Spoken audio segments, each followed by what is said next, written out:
प्यारे बच्चों, आज पठार पढ़ेंगे। पठार धरातल का विशिष्ट स्थल रूप जो अपने आसपास के स्थल से पर्याप्त ऊंचा होता है तथा जिसका शीर्ष भाग चौड़ा व सपाट होता है, पठार कहलाता है।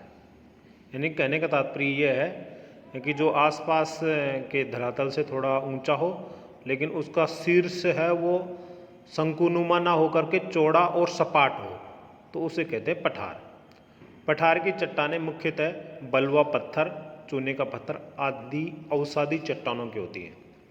पठारों का वर्गीकरण निर्माण की प्रक्रिया के अनुसार, यहाँ भी निर्माण की प्रक्रिया दो प्रकार की है, एक अंतर्जात बल और एक है बहिर्जात बल। यानी कि पृथ्वी के आंतरिक भाग में लगने वाले विभिन्न प्रकार के बल हैं, उनसे निर्मित जो पठार हैं उनके बारे में वर्णन करेंगे, और जो बहिर्जात यानी पृथ्वी के बाहर से लगने वाले जो बल हैं उनके बारे में या उनके से निर्मित पठारों के बारे में वर्णन करेंगे। पहला है अंतर्जात शक्तियों द्वारा उत्पन्न अंत पर्वतीय पठार, महाद्वीपीय पठार, पर्वतपादीय पठार और ज्वालामुखी पठार।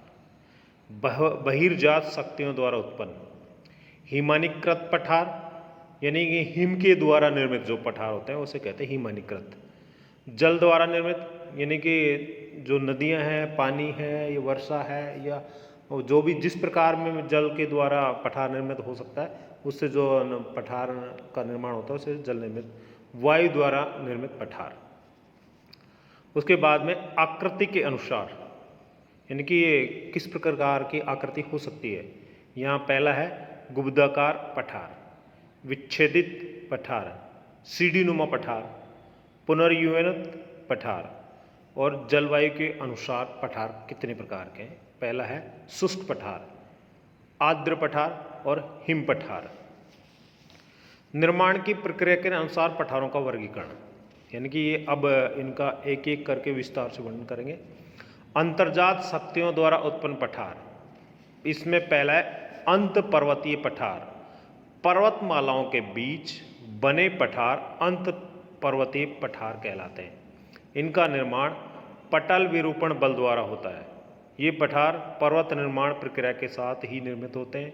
ये दो पर्वतमालाओं के बीच के वे उठे हुए भूभाग होते हैं जो संपीड़न के कारण दो किनारों के मध्य के मलबे के संकोचन से निर्मित होते हैं, जैसे तिब्बत, बोलिविया आदि जो पठार हैं, मैक्सिको, कोलंबिया, पेरू, ईरान का पठार है वह अंत पर्वतीय यानी पर्वतों के बीच में निर्मित पठारों के उदाहरण हैं। दूसरा है महाद्वीपीय पठार। ये काफ़ी विस्तृत व अति प्राचीन पठार हैं। इन्हें सिल्ड कहा जाता है। सिल्ड मैदानों अथवा समूहों से घिरे होते हैं। वास्तव में सिल्ड का निर्माण पृथ्वी के आंतरिक बल के कारण होता है।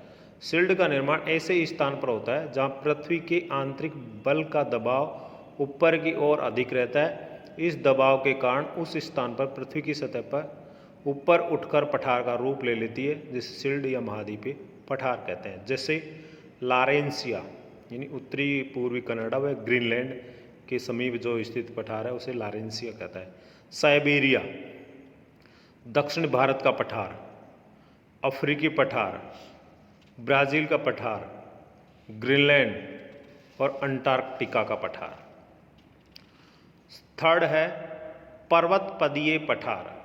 पर्वतपदीय पठारों में से एक और पर्वत, दूसरी ओर मैदान या समुद्र होता है। इन पठारों का निर्माण अपर्दन व निक्षेपण की प्रक्रिया द्वारा होता है। पर्वतों में अपर्दन के कारक उसके निक्षेप पर्वत के पदीय क्षेत्र में जमा होकर एक पठार का रूप ले लेता है। यही पठार पर्वतपदीय पठार कहलाता है। उदाहरण दक्षिणी अमेरिका में पैटागोनिया पठार, उत्तरी अमेरिका का पीडमांट पठार, मालवा का पठार व अपलेशियन पठार जो कि अमेरिका में है, ये इसके उदाहरण मिलते हैं। एक डायग्राम के द्वारा यहाँ अच्छे से और समझाया जा सकता है।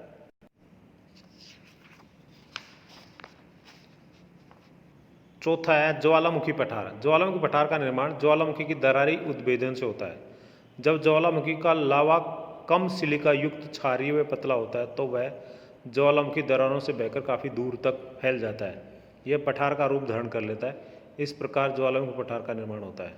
एक डायग्राम के द्वारा बताया गया कि ज्वालामुखी गिरवा है, यानी कि एक नली के रूप में जो नीचे से लावा को बाहर लाती है। एक ज्वालामुखी पठार है और ज्वालामुखी दरारें हैं, जो विभिन्न प्रकार की दरारें पड़ जाती हैं।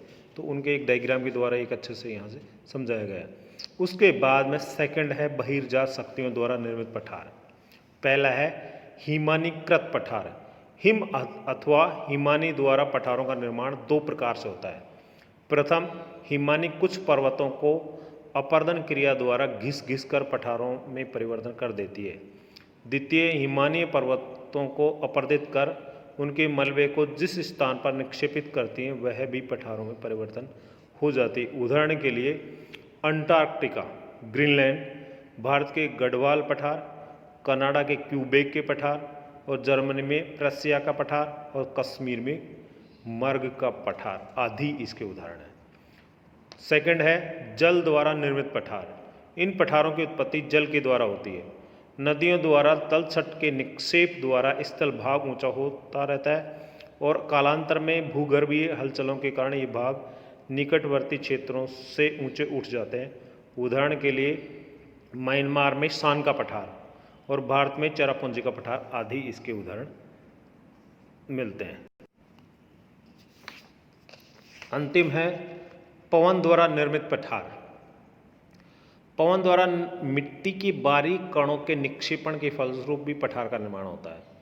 उदाहरण पाकिस्तान का पोटवार पठार और चीन में लॉयस का पठार इसके प्रमुख उदाहरण हैं।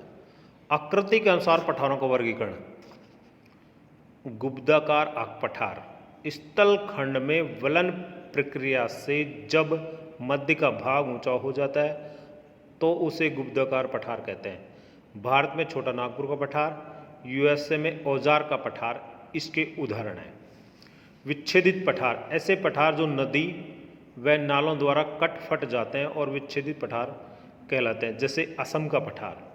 सीढ़ी नुमा पठार, ऐसे पठारों का धरातल सीढ़ी नुमा प्रतीत होता है, जैसे भारत में विंध्य का पठार।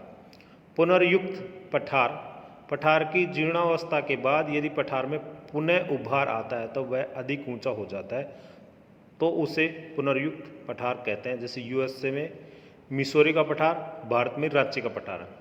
जलवायु के आधार पर पठारों का वर्गीकरण।